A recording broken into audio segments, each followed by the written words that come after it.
जिसे करते हैं, जो करता है देश का निर्माण? वो कौन सा पद है जो बनाता है इंसान को इंसान? वो कौन सा पद है जिसे सब करते हैं प्रणाम? वो कौन सा पद है जिसकी छाया में मिलता है ज्ञान? वो कौन सा पद है जो कराए सभी दिशा की पहचान? गुरु है इस पद का नाम, गुरु है इस पद का नाम, गुरु है इस पद का नाम।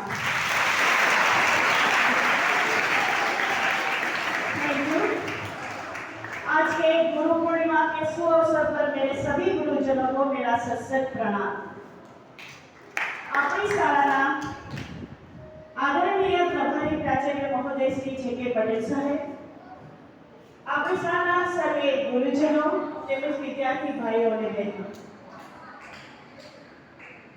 અષાઢ સુદ પૂનમ એટલે કે ગુરુ પૂર્ણિમા જે પ્રાચીન સમયથી સમગ્ર ભારતમાં ખૂબ જ ધામધૂમથી ઉજવવામાં આવે છે। વિશ્વની સંસ્કૃતિમાં ભારતની સંસ્કૃતિ અતિ પ્રાચીન છે। ભારતીય સંસ્કૃતિમાં જેટલું મહત્વ જ્ઞાનનું છે એટલું જ મહત્વ જ્ઞાનના ઉપદેશક અને દાતા ગુરુનું પણ છે। આમ ગુરુ ભક્તિ, ગુરુ મુક્તિ અને ગુરુ મહિમાને જીવંત રાખવા માટે ગુરુ પૂર્ણિમાનું આ પર્વ છે એ પ્રયોજાયું છે। પૌરાણિક કાળમાં ભગવાન વેદવ્યાસજી અને આદિ શંકરાચાર્ય, જેની છબી તમે સામે જોઈ શકો છો, જે સફેદ દાઢીવાળા છે એ વેદવ્યાસ છે અને બાજુમાં છે ભગવા વસ્ત્રધારી એ શંકરાચાર્ય છે। તો પ્રાચીન કાળમાં ભગવાન વેદવ્યાસ અને આદિ શંકરાચાર્યને ગુરુ તરીકે પૂજવાનો રિવાજ હતો। એ સમયે ભગવાન વેદવ્યાસજીએ અનેક ઉચ્ચ કોટીના મહાગ્રંથો, વેદો, ઉપનિષદો, શ્રીમદ ભગવદ ગીતા વગેરે પુસ્તકો લખ્યા અને તેમની આત્મજ્ઞાનની ઝાંખી સૌને કરાવી। તેમની આ મહાનતાને 28,000 ઋષિમુનિઓ, તપસ્વીઓ, સાધકો એ બધાએ ભેગા મળી તેમના આ શ્રેષ્ઠ કાર્યનું બહુમાન કર્યું। તે દિવસ એટલે અષાઢ સુદ પૂનમ, જે ગુરુ પૂર્ણિમા તરીકે ઉજવવામાં આવે છે। આજના દિવસે ભગવાન વેદવ્યાસજીની જન્મ જયંતિ હોવાથી તેમને વ્યાસ પૂર્ણિમા પણ કહેવાય છે। પ્રાચીન કાળનો ઇતિહાસ જોઈએ તો સૌપ્રથમ ભગવાન વેદવ્યાસજીનું પૂજન નૈમિષારણ્યમાં રહેતા સોનક ઋષિએ કર્યું હતું। વર્ષો સાધના અને ઉપાસના કરવા છતાં પણ સોનક મુનિને ભગવાનની અનુભૂતિ થતી નહોતી। આથી વેદવ્યાસજીએ તેમને દિવ્ય દ્રષ્ટિ આપી અને તેમને આત્મજ્ઞાન પ્રાપ્ત થયું અને ત્યારથી સોનક ઋષિએ વેદવ્યાસજીને ગુરુ માની અને તેનું સૌપ્રથમ પૂજન કર્યું। ત્યારથી આ ગુરુનું જે મહિમા છે એ વધતી ગઈ છે। આમ ખરેખર ગુરુ છે એ આદિ છે, અનાદિ છે। ગુરુ શબ્દ બે અક્ષરો બનેલો છે। ગુ એટલે ગુપ્ત વસ્તુ, અંધકારમાં રહેલી વસ્તુ, અને રૂ એટલે રૂપેતી યાની પ્રકાશિત કરનાર। આમ અજ્ઞાન રૂપી અંધકારમાં રહીને જ્ઞાનના પ્રકાશ દ્વારા જે અજ્ઞાનને દૂર કરે છે તે સદ્ગુરુ કહેવાય છે। જગતમાં જ્યારે અજ્ઞાનનો અંધકાર ફેલાયેલો હતો ત્યારે ભારતની પવિત્ર ભૂમિ પર તક્ષશિલા અને નાલંદા જેવી મહાવિદ્યાપીઠો એ જ્ઞાનનો પ્રકાશ ફેલાવતી હતી। આમ ગુરુ એ શિષ્યના અજ્ઞાનના અંધકારને દૂર કરી અને જ્ઞાનની જ્યોતિ પ્રગટાવે છે। આથી તો સંસ્કૃતમાં કહેવામાં આવ્યું છે કે અજ્ઞાન વિજ્ઞાનસ્ય જ્ઞાનાંજન સદા કયાહ ચક્ષુ ઉન્મીલિતં યેન તસ્મૈ શ્રી ગુરુવે નમઃ।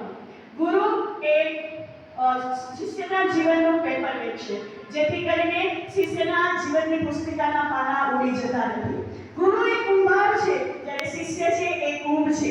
જેમ કુંભાર ઘડાને સુંદર આકાર આપવા માટે એની ઝીણી ઝીણી ખોડ કાઢીને ઉપરથી ટપલા મારે છે, તેમ ગુરુ પણ એ શિષ્યના જીવનના નાની નાની ભૂલો બતાવીને એના જીવનમાં ધારેલો વળાંક આપવા માટે ઉપરથી ટપલા મારે છે।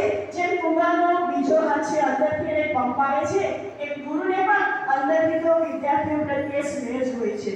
ગુરુનો મહિમા દર્શાવતો એક શ્લોક છે સંસ્કૃતમાં કે ગુરુ બ્રહ્મા, ગુરુ વિષ્ણુ, ગુરુદેવ મહેશ્વરઃ, ગુરુ સાક્ષાત પરબ્રહ્મ તસ્મૈ શ્રી ગુરુવે નમઃ। અર્થાત ગુરુ એ સદ્ગુણના સર્જક, વિષ્ણુ એ સદ્વૃત્તિના પાલક અને મહેશ એ દુર્ગુણ અને દુર્વૃત્તિના સહારક અને જીવ અને શિવનું મિલન કરાવનાર એ ગુરુ છે એ સાક્ષાત પરબ્રહ્મ સમાન છે। જ્ઞાન આપનાર ગુરુને આ ત્રણેય અને જો પણ તો છતાં પણ તેમને જો કોઈ ઉપમા આપવી હોય તો તેને પારસમણીની ઉપમા આપી શકાય, અને એ પણ કદાચ અધૂરી છે, કેમ કે પારસમણી છે એ લોખંડને સોનું બનાવે છે, પોતાના જેવો પારસમણી નહીં. જ્યારે ગુરુએ એ પોતાનો ગુરુત્વ આપે છે શિષ્યને, આમ શિષ્યને પોતાની પ્રતિમૂર્તિ રૂપે તૈયાર કરનાર ગુરુ છે એ ખરેખર નિરુપમ છે. વેદોમાં કહ્યું છે કે જન્મના જાયતે શુદ્ધૈઃ સંસ્કારૈઃ દ્વિજ ઉચ્યતે, અર્થાત જન્મથી તો બધા શુદ્ધ જ છે, પરંતુ સંસ્કારોથી તે સફળતાના શિખર પર આગળ વધે છે. આમ સંસ્કારોને સુનિયોજિત અને સુવ્યવસ્થિત કરનાર હોય છે એને જ ગુરુ કહેવાય છે.